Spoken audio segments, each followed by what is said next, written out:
प्रणाम सर। गुरुजी प्रणाम। खुश रहो, खुश प्रणाम सर। खुश रहिए, प्रणाम सर। खुश रहो, खुश रहो।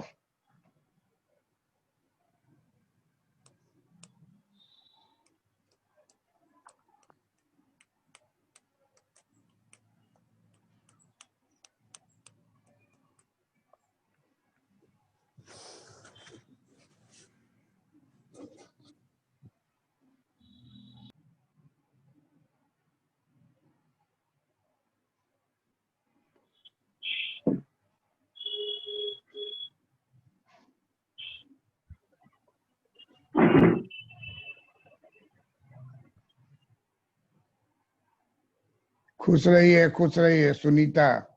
प्रणाम सर। खुश रहो प्रियंका। उमेश चंद्रा,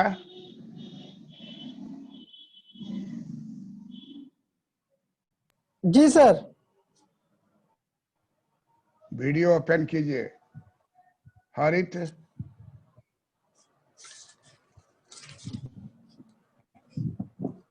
हरित क्या हाल चाल है तुम्हारा? ठीक है सर। हरिओम, क्या हाल चाल है?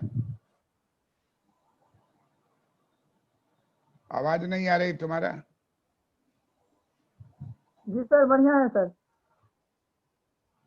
आज जो हम लोग पढ़ने जा रहे हैं उसका नाम है group equilibrium under monopolistic competition. पिछले बार में ग्रुप इक्विलिब्रियम एक हिस्सा था, लेकिन अभी जो हम लोग पढ़ेंगे उसका मेन टॉपिक ही ग्रुप इक्विलिब्रियम है।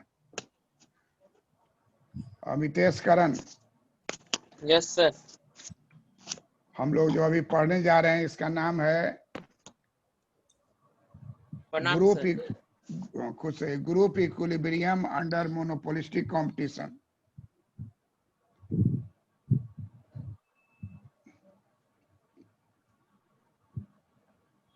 Group equilibrium under monopolistic competition. Monopolistic competition हम लोग पिछले क्लास में पढ़े थे। उसमें देखे थे कि डी डैश रेखा है, स्मॉल डी डैश रेखा है, कैपिटल पी डैश रेखा है, स्मॉल पी डैश रेखा है। ये एडवर्ड चैम्बरलिन क्या स्थापित किया गया है? इसको किसने स्थापित किया है? एडवर्ड चैम्बरलिन,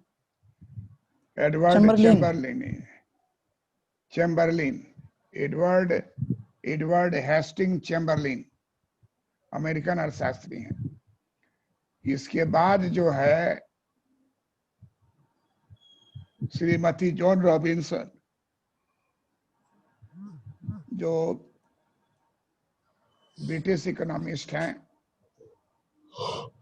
उन्होंने अपूर्ण प्रतियोगिता का सिद्धांत स्थापित किया और उसमें MR, AR, MC, SC का प्रयोग किया। तब से ज्यादा प्रचलन में वही आ गया। लेकिन हम लोग जो पढ़ रहे हैं वो है Edward Hasting Chamberlin. Edward Hasting Chamberlain.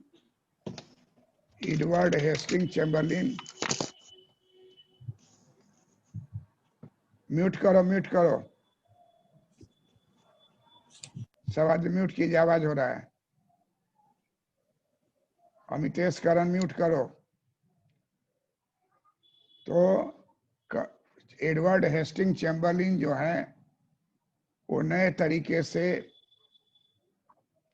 Group equilibrium स्थापित किया।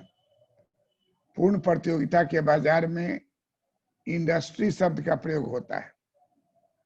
पूर्ण प्रतियोगिता के बाजार में किस शब्द का प्रयोग होता है? इंडस्ट्री शब्द का। फर्म, प्लांट, फर्म और इंडस्ट्री। प्लांट, फर्म और इंडस्ट्री ये पूर्ण प्रतियोगिता का एनालिसिस में रहता है। प्लांट, फॉर्म, प्लांट, फर्म और इंडस्ट्री। लेकिन मोनोपोलिस्टिक कंपटीशन में जो शब्द प्रयोग होता है वो है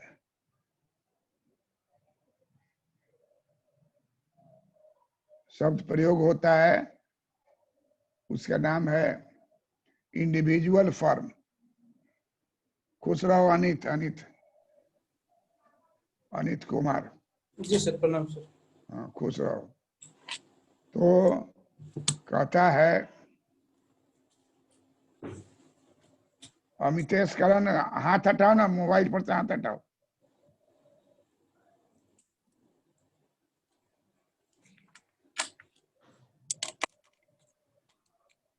monopolistic competition,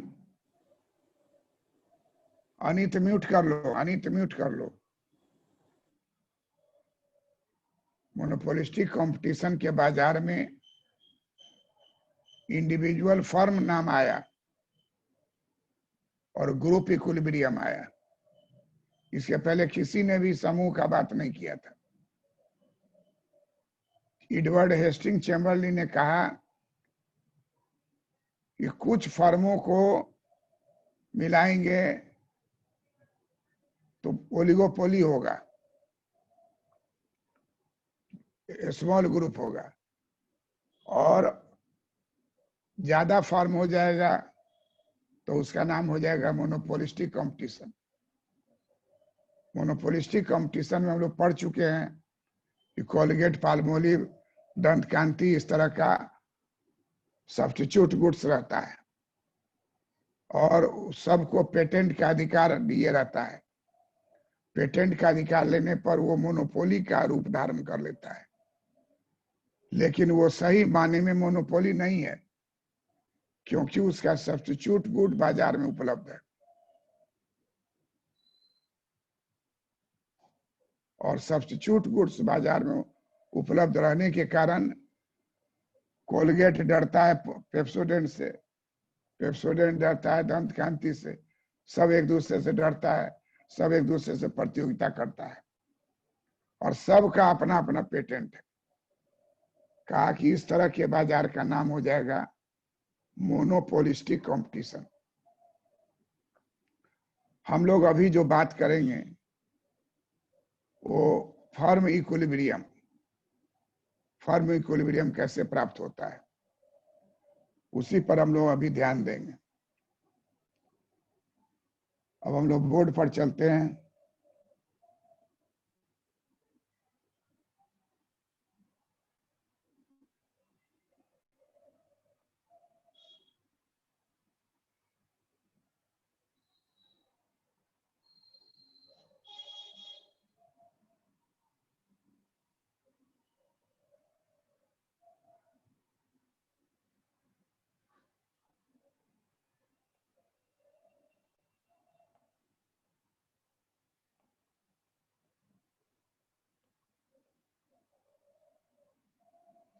group equilibrium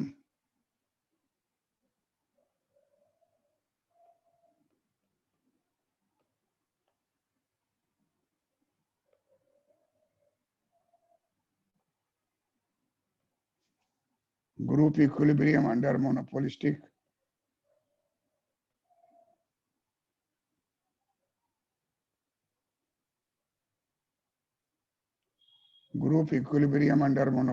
competition.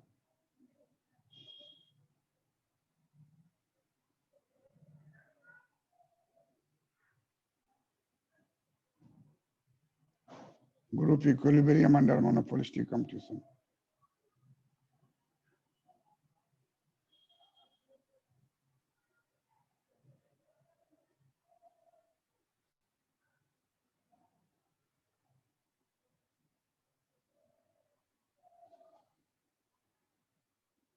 एकाधिकारात्मक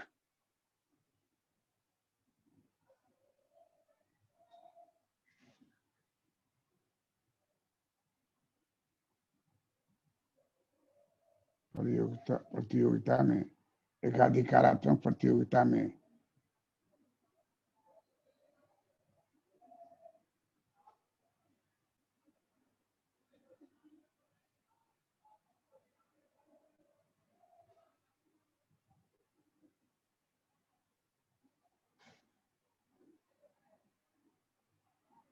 समूह संतुलन की प्राप्ति।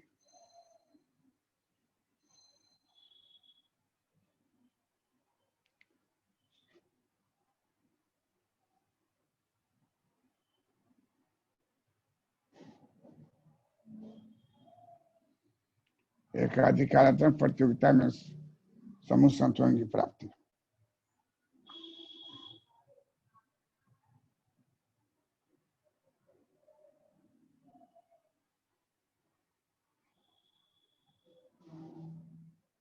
इसको कहा जाएगा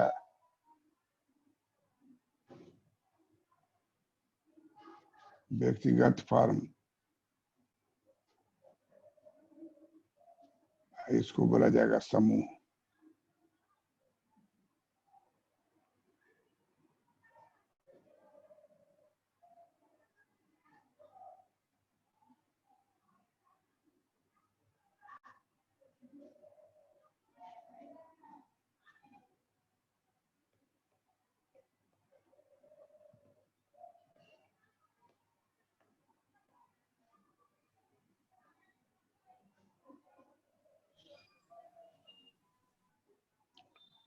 मोनोपोलिस्टिक कंपटीशन,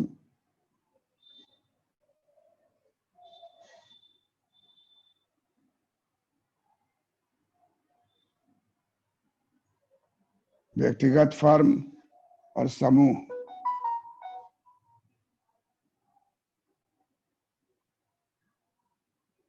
व्यक्तिगत फर्म और समूह, मोनोपोलिस्टिक कंपटीशन मार्केट।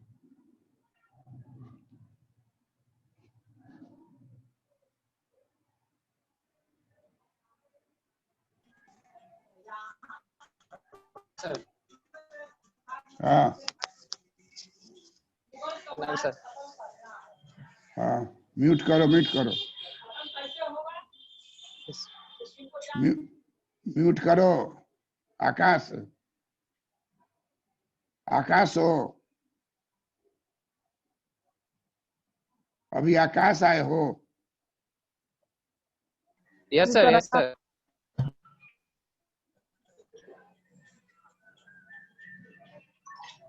म्यूट करके रखो, म्यूट करके रखो।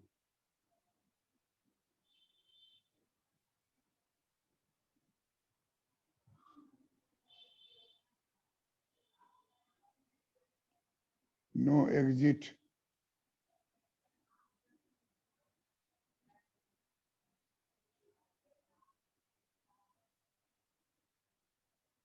No entry.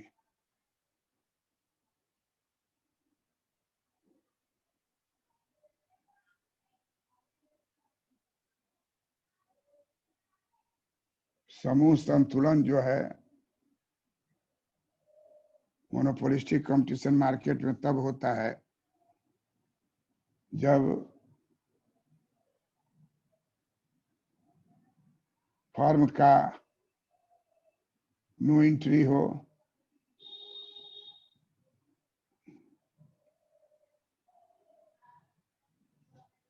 फर्म का नो एंट्री हो और फर्म का नो एग्जिट हो।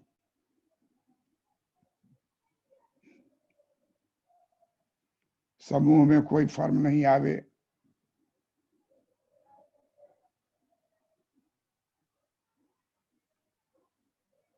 समूह में कोई नया फर्म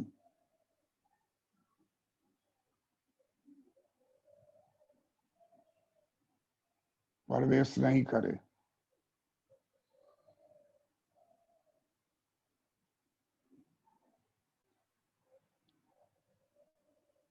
और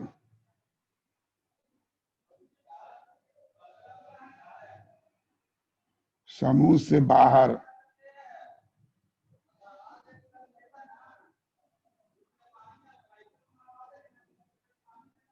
समूह में कोई नया फर्म प्रवेश नहीं करे और समूह से बाहर कोई पुराना फर्म नहीं जाए।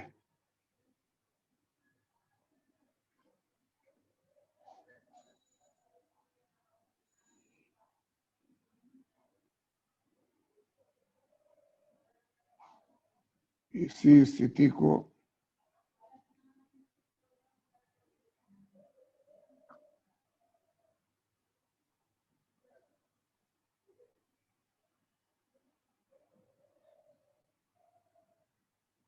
समूह संतुलन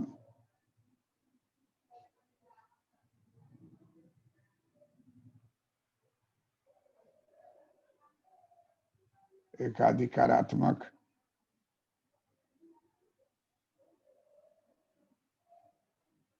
बाजार में, समूह संतुलन एकाधिकारात्मक बाजार में कहा जाता है।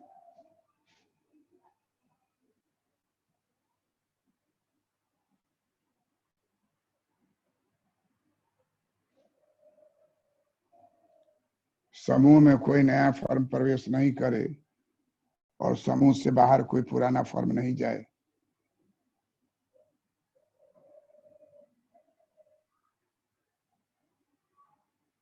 समूह से बाहर कोई पुराने फर्म नहीं जाए। इसी स्थिति को समूह संतुलन एकाधिकारात्मक बाजार में कहा जाता है।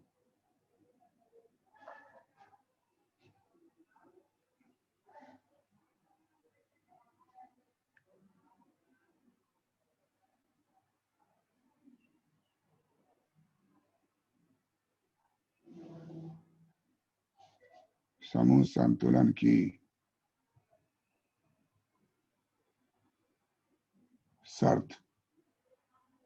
शर्त एक,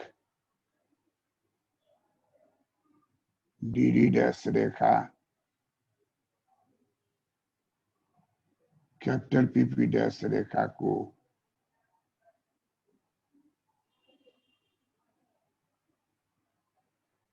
और स्पर्श करे।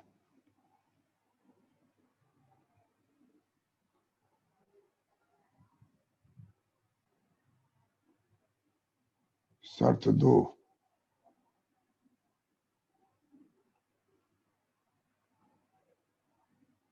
उसी स्पर्श बिंदु से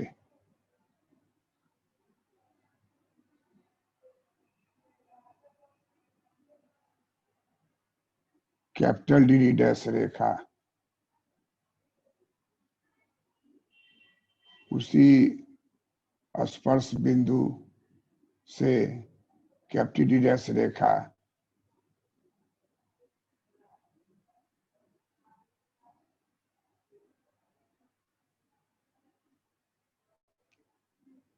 उसी स्पर्श बिंदु को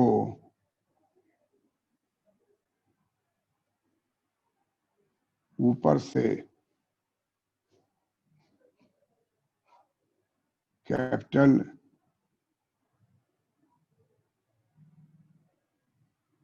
DD डैश रेखा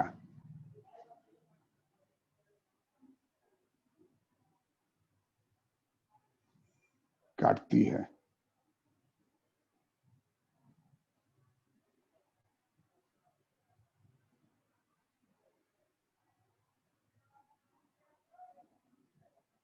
जब दोनों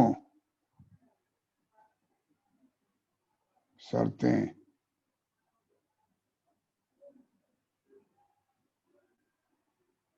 संतुष्ट होती है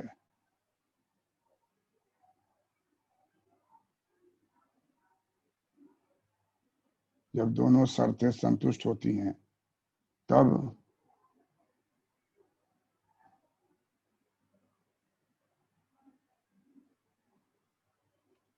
समूह संतुलन की प्राप्ति होती है।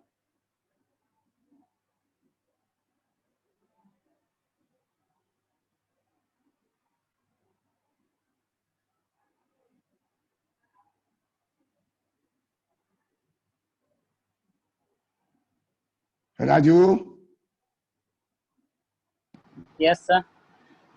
दोनों शर्त को एक्सप्लेन करो तो। समूह संतुलन की दो शर्त है। शर्त नंबर 1, DD डैश रेखा PP डैश रेखा को स्पर्श करे, यानी कि DD डैश रेखा पर PP डैश रेखा टेंजेंट है। शर्त नंबर 2, उसी स्पर्श बिंदु को ऊपर से DD डैश रेखा काटती हुई नीचे आती है। जब दोनों शर्तें संतुष्ट होती है तो वहीं पे समूह संतुलन प्राप्ति होती है।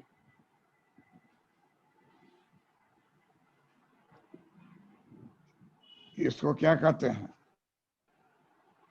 इसको सर, इसको समूह संतुलन क्या कहते हैं, एकाधिकारात्मक प्रतियोगिता में। Sunita, yes sir. दोनों शर्त को एक्सप्लेन करो तो। चैम्बरलिन महोदय ने समूह संतुलन की 2 शर्तों को बताया है। पहला शर्त है कि जब dd dash small dd dash रेखा कैपिटल pp डैश रेखा को स्पर्श करे, और दूसरी शर्त है उसी स्पर्श बिंदु को कैपिटल dd रेखा ऊपर से काटती हो, और जब ये दोनों शर्तें संतुष्ट हो जाती हैं तब समूह का संतुलन प्राप्त होता है।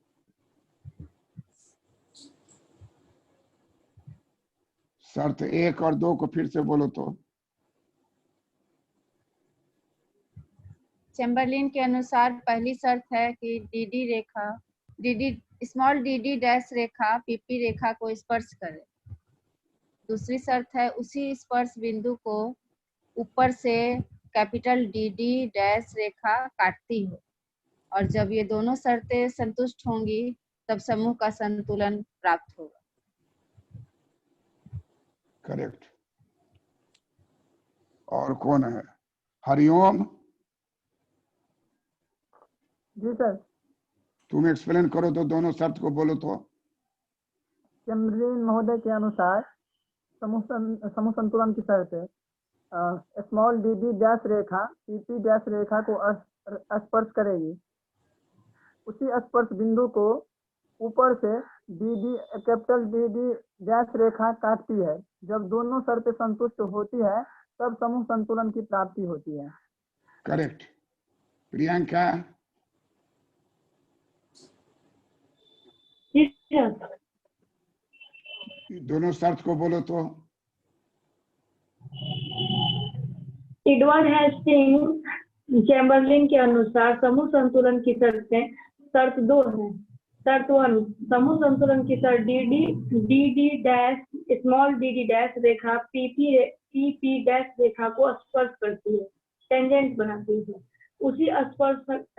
शर्त 2, उसी स्पर्श बिंदु को ऊपर से कैपिटल dd रेखा काटती है। जब दोनों शर्तें संतुष्ट होती हैं तब समूह संतुलन की प्राप्ति होती है। करेक्ट। हरित, तुम बोलो तो शर्त 1 2 देख के बोलो। चैम्बरलिन महोदय के अनुसार समूह संतुलन के 2 शर्तें। पहली शर्त dd रेखा पीपी रेखा को स्पर्श करे, और दूसरी शर्त है उसी स्पर्श बिंदु के ऊपर से dd डैश रेखा काटती है। जब दोनों शर्तें संतुष्ट होती है तब समूह संतुलन की प्राप्ति होती है। करेक्ट। आकाश, यस सर। दोनों सर शर्त को पढ़ो चैम्बरलिन तो। यस सर एडवर्ड चैम्बरलिन के अनुसार एकाधिरात्मक समूह की स्थिति तब शर्त होती है जब dd डैश रेखा pp डैश रेखा को स्पर्श करती है, और जब उसी बिंदु पर कैपिटल D और D डैश रेखा काटती है तब दोनों शर्त एक दूसरे को संतुलन करती है। फिर से बोलो जरा, हड़बड़ाओ नहीं। ठीक है, जरा स्पष्ट बोलो, हड़बड़ाओ नहीं। एडवर्ड चैम्बरलिन के अनुसार एकाधिरात्मक बाजार में जब संतुलन की शर्त रखी जाती है तो उनके अनुसार एकाधिकारात्मक संतुलन एकाधिकारात्मक बाजार में जब समूह संतुलन की शर्त रखी जाती है तो स्मॉल dd डैश रेखा कैपिटल pp डैश रेखा को स्पर्श करती है, और उसी बिंदु पर जब कैपिटल dd रेखा काटती है dd डैश रेखा काटती है तो दोनों शर्त एक दूसरे का संतुलन करती हैं। एकाधिकारात्मक प्रतियोगिता। Yes sir. शुरू फर्स्ट पेज में क्या लिखा हुआ है, हेडिंग पढ़ो तो। एकाधिकारात्मक प्रतियोगिता में समूह संतुलन की प्राप्ति। प्रतियोगिता, स्पष्ट बोलो, प्रतियोगिता। Yes sir. फिर से बोलो। Yes sir. एकाधिकारात्मक प्रतियोगिता में समूह संतुलन की प्राप्ति। 2 बार बोलो इसी को, एकाधिकारात्मक प्रतियोगिता। एकाधिकारात्मक प्रतियोगिता में समूह संतुलन की प्राप्ति। एकाधिकारात्मक प्रतियोगिता में समूह संतुलन की प्राप्ति। हाँ, अब बोलो, अब फिर से शर्त 1 2 बोलो तो। सर एडवर्ड चैम्बरलिन के अनुसार एकाधिकारात्मक प्रतियोगिता में पहली शर्त यह है कि स्मॉल डी डैश रेखा कैपिटल पी डैश रेखा को स्पर्श करती है, और दूसरी शर्त यह है कि कैपिटल डी डैश रेखा उसी स्पर्श बिंदु को काटती है, तब दोनों शर्त एक दूसरे को संतुष्ट करती हैं, उसी को समूह संतुलन की प्राप्ति होती है। करेक्ट, करेक्ट, अब करेक्ट हुआ। म्यूट करो, म्यूट करो, म्यूट करो। तो हम लोग देख लिए कि चैम्बरलिन महोदय ने कहा है कि 2 शर्त है, इस दोनों शर्त को जैसे ही संतुष्ट करेंगे तो संतुलन की प्राप्ति होगी। अब इसी को हम लोग चित्र में देखते हैं।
समूह संतुलन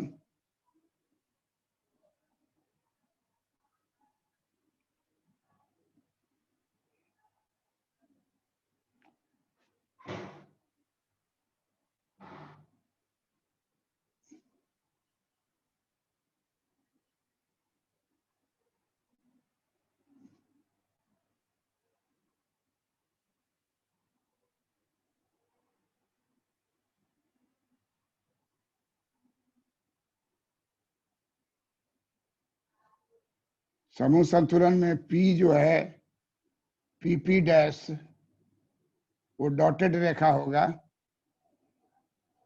और D जो है स्ट्रेट लाइन होगा, D डैश स्ट्रेट लाइन होगा। डॉटेड लाइन खींच दीजिए।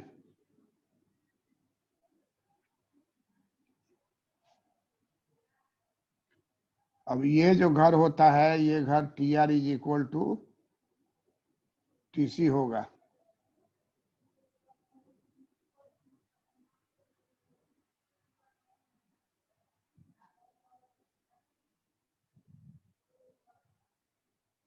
सामान्य लाभ की प्राप्ति। चूंकि सामान्य लाभ की प्राप्ति होगा तो न कोई नया फर्म प्रवेश करेगा, न ही कोई पुराना फर्म बाहर भागे। न कोई नया फर्म प्रवेश करेगा और न ही कोई फर्म बाहर भागेगा।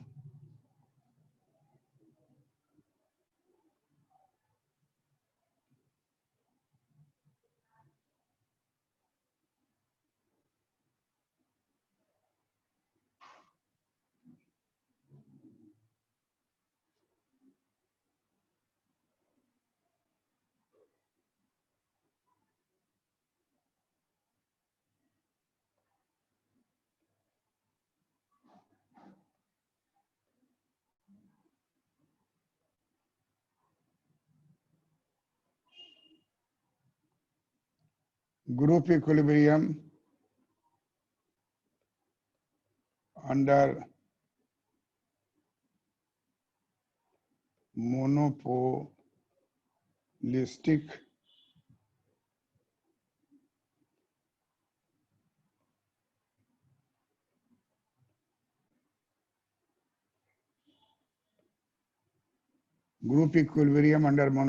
competition.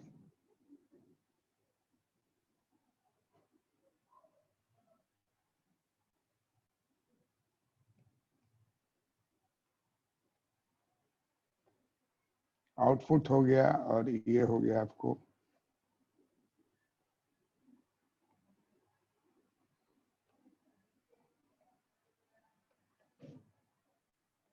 प्राइस अंडर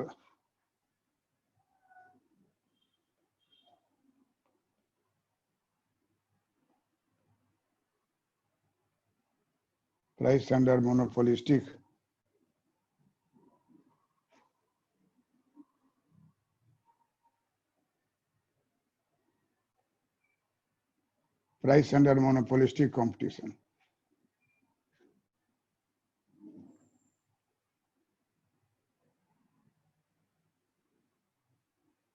चित्र बन गया। जी सर। जी सर बना। प्रियंका बन गया तुम्हारा? जी सर। सब आदमी का बन गया?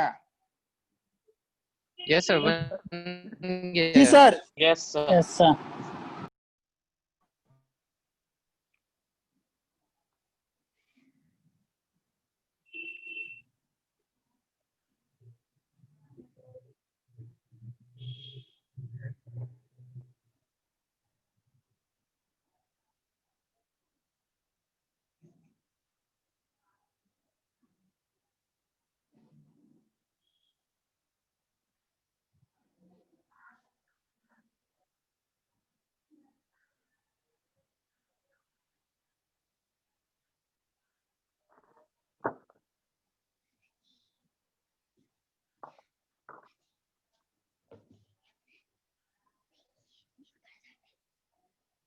दूरबीन बना रहे हो? दूर का दिखाई दे रहा।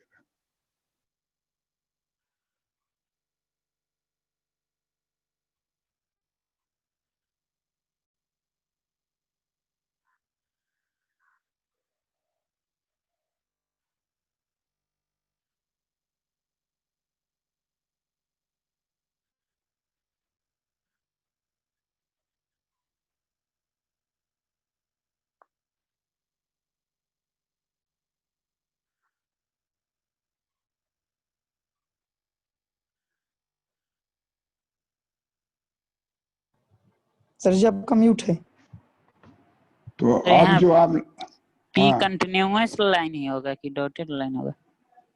डॉटेड लाइन ही होगा। डॉटेड लाइन आप बनाइए।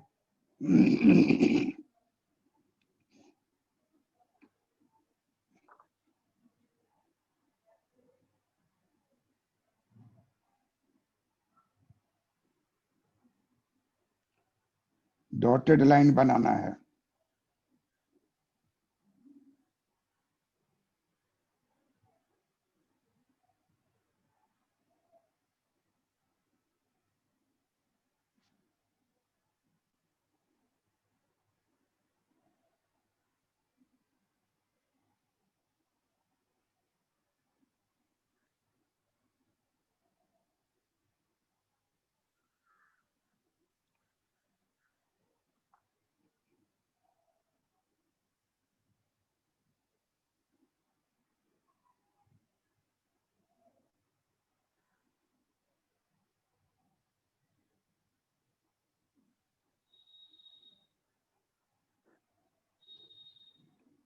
देखिए इसमें क्या दिखलाया गया है कि संतुलन नहीं है।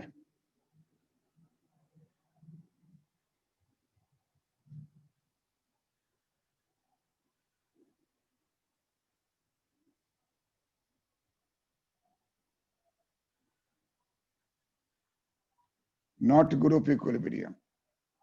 क्यों? क्योंकि यहाँ पर जो है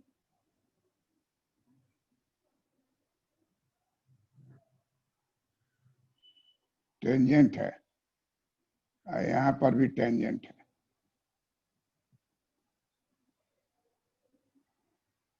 ऐसा जब रहेगा तो संतुलन होगा? No sir. नहीं सर। तो कहता है कि मोनोपोलिस्टिक कंपटीशन में नॉट ग्रुप इक्विलिब्रियम की स्थिति है, जबकि यहाँ पर नॉर्मल प्रॉफिट है।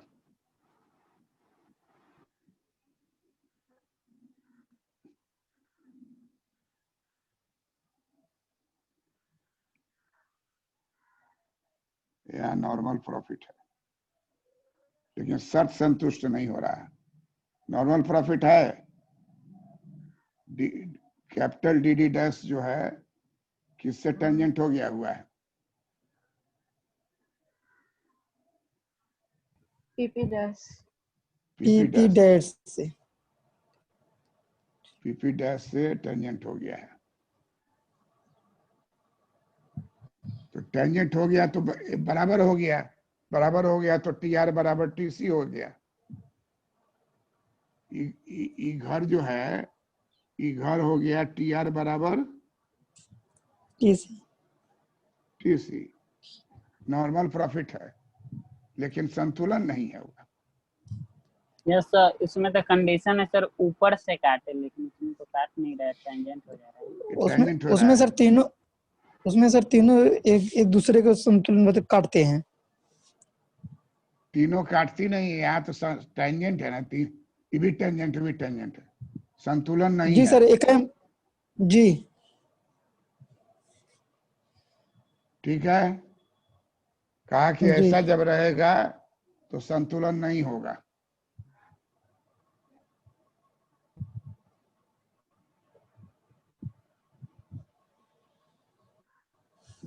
संतुलन नहीं होगा।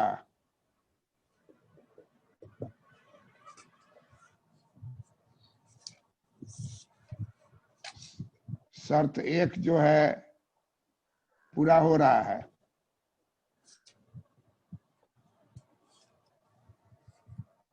शर्त एक क्या है? शर्त एक है सर, पीपी डैश रेखा को स्मॉल डी डी डैश रेखा मतलब टेंजेंट हो स्पर्श करके निकले। उल्टा क्या बोले? पहले बोलो डी डी डैश रेखा टेंजेंट होगा। Yes sir. बोलो ठीक से, डी डी डैश रेखा डी डी डैश रेखा पीपी डैश रेखा को स्पर्श करे। स्पर्श कर रही है कि नहीं कर रही है? कर रही है। आर बिंदु पर कर रही है ना? जी सर। लेकिन संतुष्टि वहां नहीं होगा। क्यों नहीं होगा? क्योंकि डी डी डैश रेखा वहां है नहीं। डी डी डैश रेखा टेंजेंट है कहाँ? आर बिंदु पर। आर बिंदु पर small D D dash tangent है और capital D D dash tangent है ई बिंदु पर। जी। तो संतुलन होगा? नहीं होगा। No sir. नहीं होगा सर। शर्त एक संतुष्ट हो रहा है, शर्त 2 में इसको काटना है तो वो तो नहीं। शर्त एक संतुष्ट हो रहा है।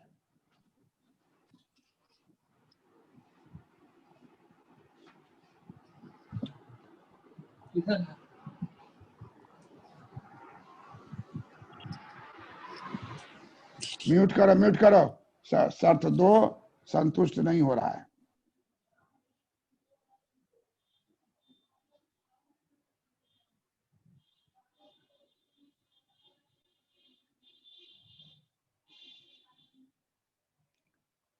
शर्त 1 संतुष्ट हो रहा है और शर्त 2 संतुष्ट नहीं हो रहा है। क्लियर है?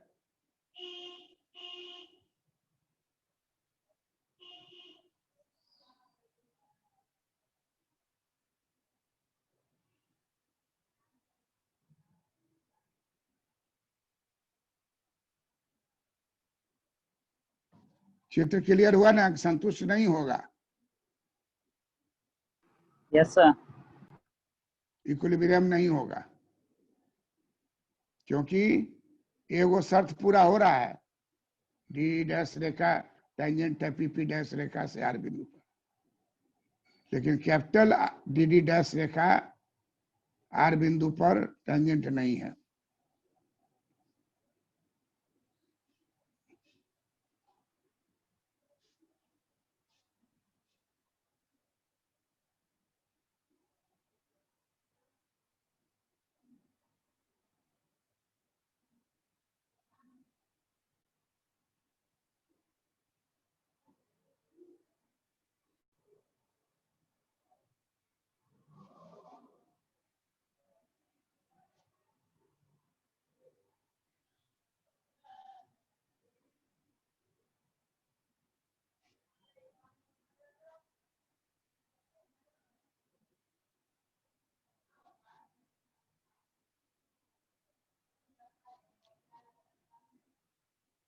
डी डी डैश रेखा टेंजेंट है,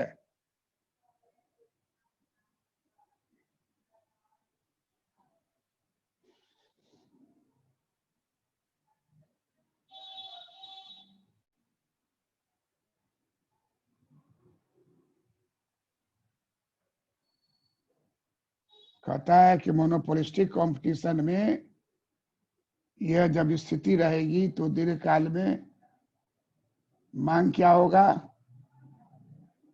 बढ़ेगा।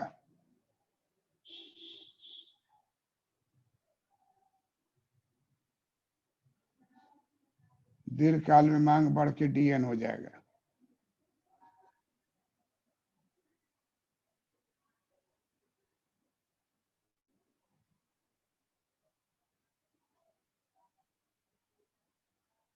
डी डी डैश से डी डी डैश हो जाएगा।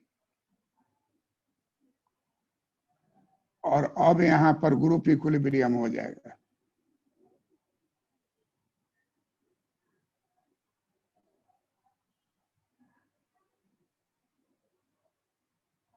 यहाँ टी आर बराबर टी सी हो रहा है, नॉर्मल प्रॉफिट मिल रहा है।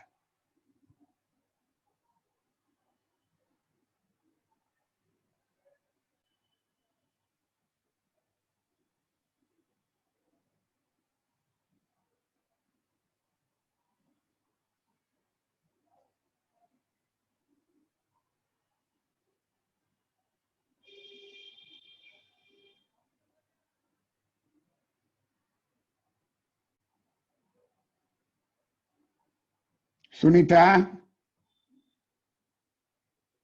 Yes sir. मांग की रेखा ऊपर की ओर शिफ्ट करेगी दीर्घकाल में, यस सर। और जहां टेंजेंट है वहां से घसकेगी। क्यों घसकेगी? क्योंकि एवरेज कॉस्ट घट रहा है। एबीसी, हाँ, एवरेज कॉस्ट जो है घट रहा है।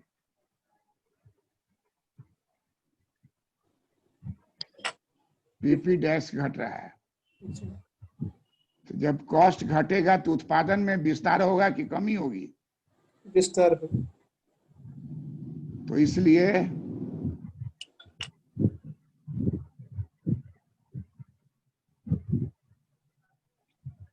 चित्र में हम लोग देख रहे हैं कि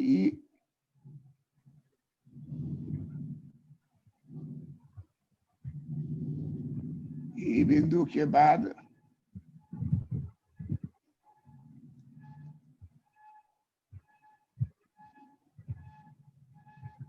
चित्र में हम लोग देख रहे हैं कि ई बिंदु के बाद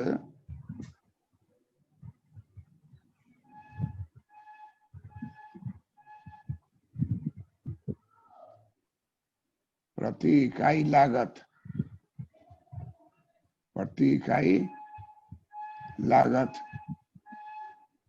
पीपी डैश में कमी हो रही है।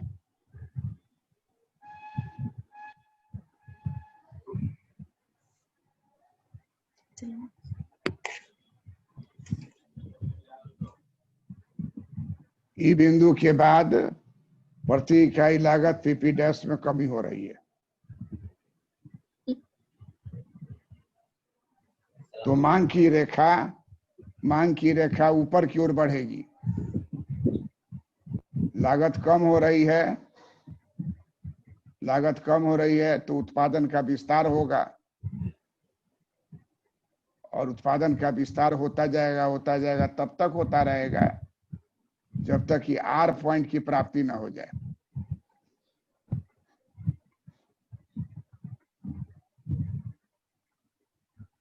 म्यूट करो, किसका आवाज हो रहा है? ई बिंदु के बाद प्रति इकाई लागत पीपी डैश में कमी हो रही है।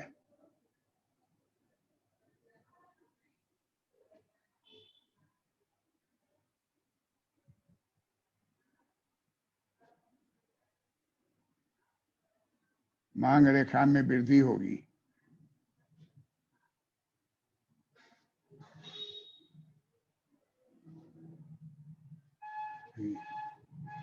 और वृद्धि हो करके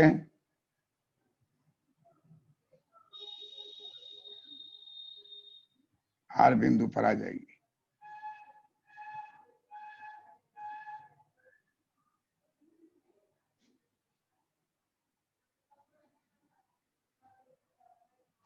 प्रति इकाई लागत पीपी डैश में कमी हो रही है, मांग रेखा में वृद्धि होगी।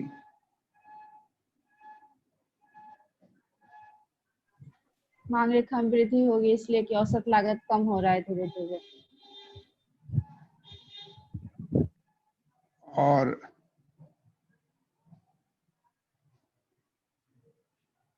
ई बिंदु से शिफ्ट होकर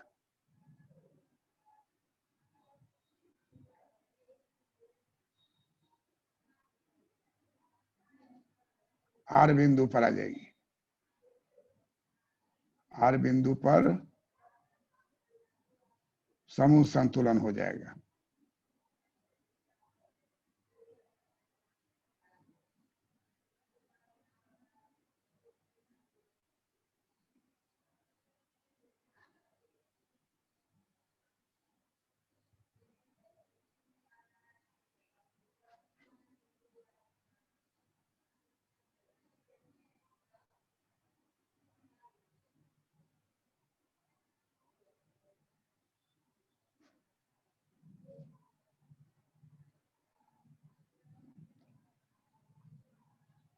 आर बिंदु पर समूह संतुलन हो जाएगा।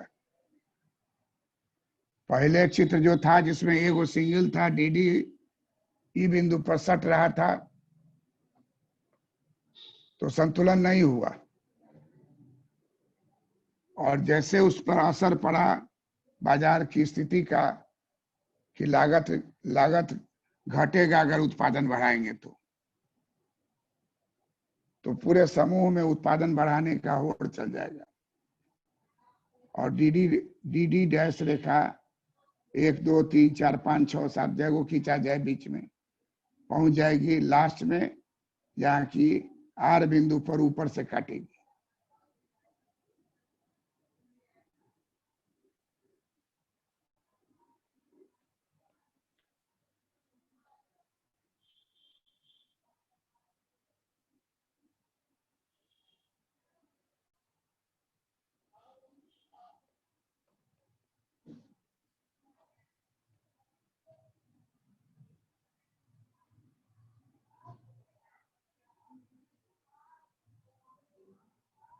Price under monopolistic competition.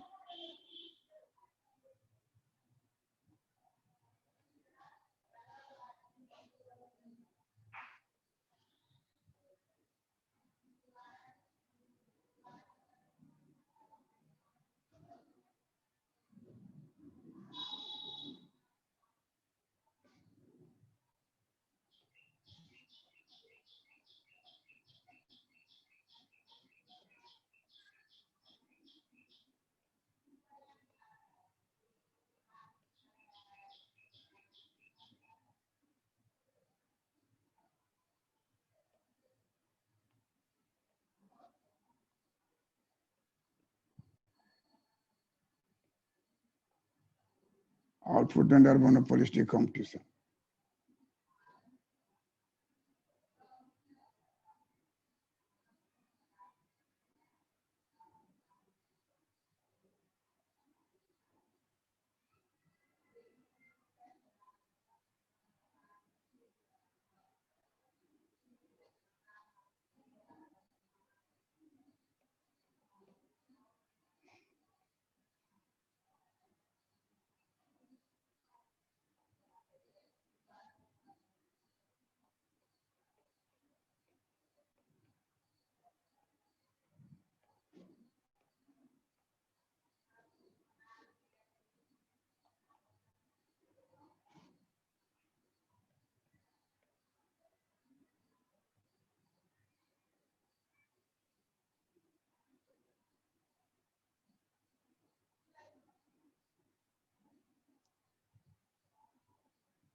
Sunita,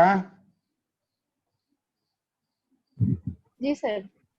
इस चित्र का वर्णन करो तो। पहले क्या हो रहा था, अब नहीं हो के अब क्या होगा?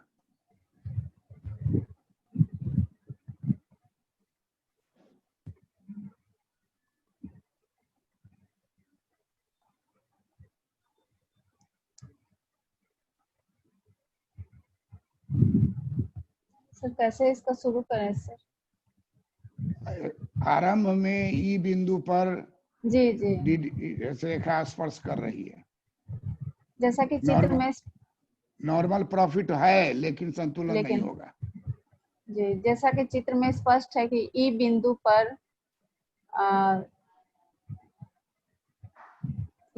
पर डीडी रेखा पीपी रेखा को स्पर्श कर रही है।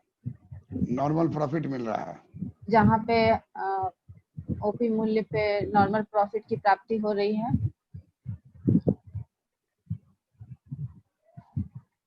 लेकिन ये समूह का संतुलन इससे प्राप्त नहीं होता है। समूह का संतुलन हमें आर बिंदु पे प्राप्त होगा, जहाँ पे मूल्य रेखा,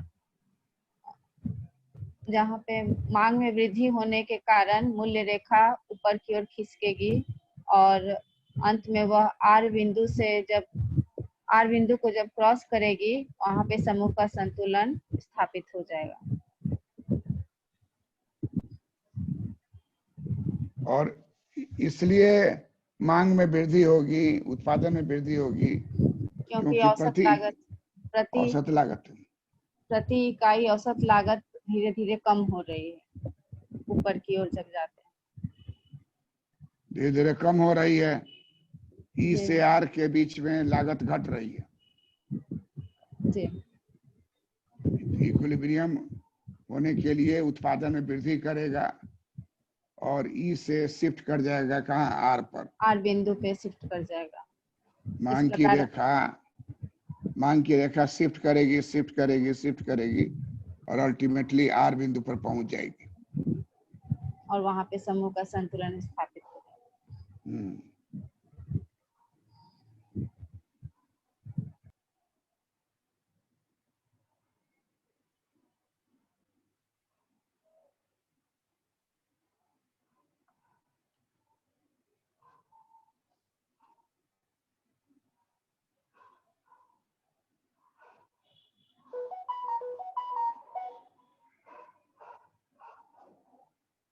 ई बिंदु के बाद प्रति इकाई लागत पीपी डैश में कमी हो रही है, मांग रेखा में वृद्धि होगी और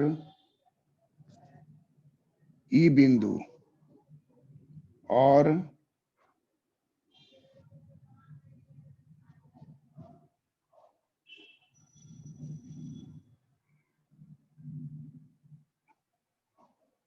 ई बिंदु से शिफ्ट होकर आर बिंदु पर समूह संतुलन हो जाएगा। Raju, yes sir. तुम इसको एक्सप्लेन करो तो। ई बिंदु पर क्यों नहीं होगा, कैसे शिफ्ट करेगा आर पर? सर यहाँ ई बिंदु पर इसलिए नहीं होगा सर क्योंकि ये पीपी डैश रेखा को कैपिटल डीडी डैश रेखा टेंजेंट करती है, लेकिन इसका कंडीशन था एक काटे। यहाँ पे नॉर्मल प्रॉफिट तो प्राप्त होगा, लेकिन यह संतुलन नहीं हो पाएगा। जैसे जैसे एवरेज कॉस्ट लाइन मतलब पीपी डैश रेखा की वैल्यू कमते जाएगा, या ई पॉइंट शिफ्ट होते होते आर पे चला जाएगा, और वहाँ पे आर पे चला जाएगा। तो जहाँ पे पीपी डैश रेखा को डीडी डैश रेखा टेंजेंट करती है और कैपिटल डीडी डैश रेखा वहाँ से काटती है, तो वहाँ पे जाके फर्म पे मतलब ग्रुप समूह में संतुलन प्राप्त हो जाएगा सर, और नॉर्मल प्रॉफिट होगा। प्रति इकाई लागत घट रही है, प्रति इकाई लागत घटेगी तो समूह में फर्म सब उत्पादन बढ़ाएगा कि घटाएगा? बढ़ा देगा, बढ़ा देगा सर। लागत ये होगा तो बढ़ा देगा, प्रति और इकाई उससे मांग भी लागत बढ़ घट जाएगा रही। सर, जब सामान का कीमत कम होगा तो। Yes sir. क्लियर है? जी सर। उमेश तुम बताओ तो।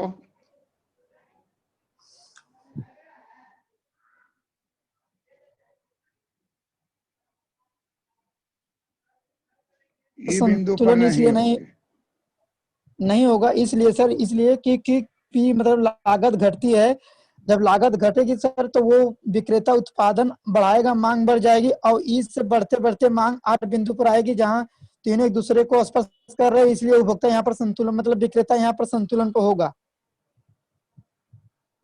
शर्त 1 और शर्त 2 दोनों संतुष्ट हो रहा है आर पर? जी सर। बोलिए इस बात को। शर्त 1 और शर्त दोनों सर जी, शर्त 1 और शर्त 2 दोनों आर बिंदु पर संतुलन हो रहे हैं। संतुष्ट हो रहा है? जी सर, संतुष्ट हो रहे हैं सर जी। इसलिए संतुलन की प्राप्ति होगी, इसलिए समूह संतुलन की प्राप्ति हुई। समूह संतुलन का शर्त 1 शर्त 2 क्या है सर जी? शर्त 1 है स्मॉल डी रेखा और कैपिटल पीपी रेखा को स्पर्श करे। करेक्ट। दूसरा? और सर दूसरा सर है कि इसी स्पर्श रेखा पर कैपिटल डीडी रेखा काटती है, और जब दोनों शर्त संतुष्ट होती हैं तो समूह संतुलन की प्राप्ति होती है। तो इसलिए हम लोग देख लिए कि केवल नॉर्मल प्रॉफिट से संतुलन नहीं होता है, भीतरी स्थिति भी दुरुस्त रहेगी, नहीं तो फर्म जो है उत्पादन बढ़ाना शुरू कर देगा, बढ़ाते बढ़ाते बढ़ाते ई से इकोनॉमी को आर पर ले आएगा, बाजार ई से आर पर आ जाएगी, है ना? जी समझ गया ना चित्र को? जी यस। अब आप लोग इस चित्र को सब लोग वीडियो ओपन कीजिए।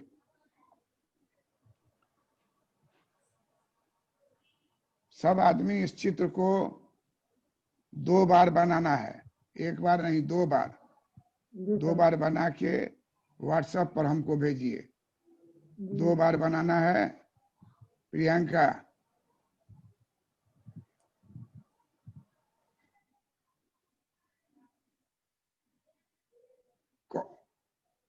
एक अकाउंट है ना doctor PC Verma academy, academy का यस सर, ग्रुप वाला है ना? Yes sir. ग्रुप वाला है, जी ग्रुप वाला में भी भेज सकते हैं, और अपना अगर खुला हुआ है व्हाट्सएप पर तो वहां भी भेज सकते हैं, जहां भेजना है भेजिए। 2 गो बना के भेजिए, और आपका आज का दिन अच्छा हो, मेहनत कीजिए, ये हमारा आशीर्वाद है। प्रणाम सर। और प्रणाम सर। चित्र को बना के भेजिए। प्रणाम sir. End of the meeting.